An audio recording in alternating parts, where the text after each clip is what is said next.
Malam itu, tidak ada angin, tidak ada suara serangga. Bahkan rawa yang biasanya berisik, mendadak diam. Seolah seluruh alam menahan napas.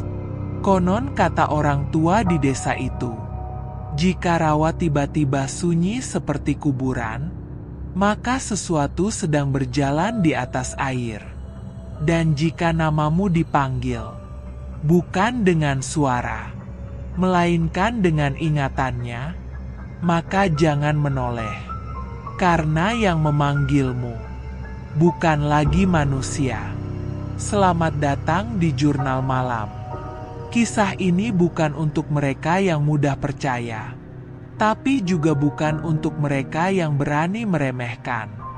Sebelum kita masuk lebih dalam ke rawa yang terkutuk ini, pastikan kamu sudah menekan tombol subscribe. Bukan karena ingin berani, tapi supaya tidak sendirian saat malam menjadi terlalu sunyi.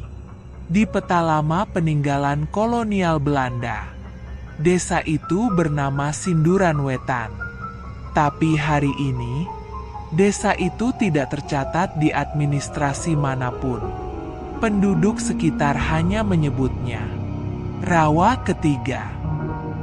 Menurut legenda kuno Jawa pesisir, Rawa Ketiga adalah tempat pembuangan terakhir bagi mereka yang melanggar sumpah darah kerajaan Rawa. Pada masa sebelum Majapahit runtuh, tidak dikubur, tidak dibakar, hanya ditenggelamkan, sambil namanya dihapus dari doa. Saksi pertama bernama Pak Ranu, penjaga tanggul tua yang sudah bekerja lebih dari 30 tahun. Setiap malam Selasa Kliwon, air rawa itu naik sendiri, Mas. Padahal tidak hujan, tidak pasang. Pak Ranu bersumpah, ia pernah melihat kain sindur merah tua, mengapung, tanpa tubuh. Dan kain itu bergerak melawan arus, yang bikin saya berhenti kerja. Bukan penampakannya, tapi suara bisikan. Bisikan itu tidak keras, tidak marah. Hanya satu kalimat, diulang-ulang. Yang ketiga, belum lunas. Nama aslinya tidak boleh disebut, tapi dalam manuskrip lontar rusak, ia diberi gelar Ratu Rawang Sindur Kang Ketiga. Legenda menyebutkan, ia adalah permaisuri ketiga yang dikhianati dan dibuang ke rawa karena menolak menyerahkan anaknya sebagai tumbal kerajaan. Sebelum ditenggelamkan, ia mengucapkan sumpah, 3 generasi setelah darahku dibuang, rawa ini akan menagih balik. Dan sumpah itu tidak pernah dicabut.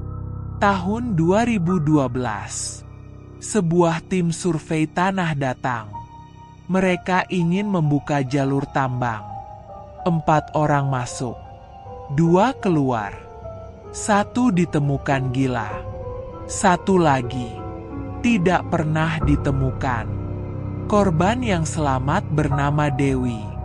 Dalam wawancara singkat sebelum ia dirawat di RSJ, Dewi hanya berkata, dia tidak muncul.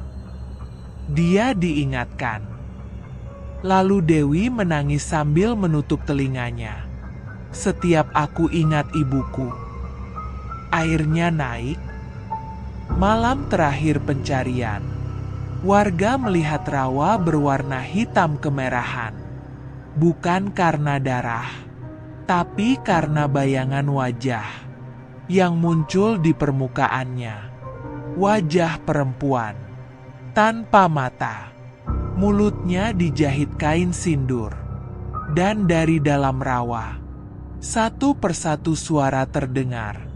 Tangisan bayi, suara doa terbalik, dan langkah kaki berjalan di atas air. Korban yang hilang muncul sebentar di tengah rawa. Ia berdiri, menoleh ke warga, lalu berkata dengan suara yang bukan miliknya, "Yang ketiga, sudah kembali?" Saat itu, rawa menelan dirinya sendiri. Air berputar, tanah runtuh, dan bau bunga busuk memenuhi udara. Sejak malam itu, tidak ada lagi yang berani melintas. Namun, cerita ini tidak berhenti di sana. 3 bulan setelah kejadian, seorang bayi lahir di desa sebelah. Bayi itu tidak pernah menangis. Dan setiap malam Selasa Kliwon, ibunya melihat kain sindur terlipat rapi di samping tempat tidur bayi. Manuskrip lontar itu menuliskan satu kalimat terakhir. Kutukan tidak berakhir saat dibayar, melainkan saat diwariskan.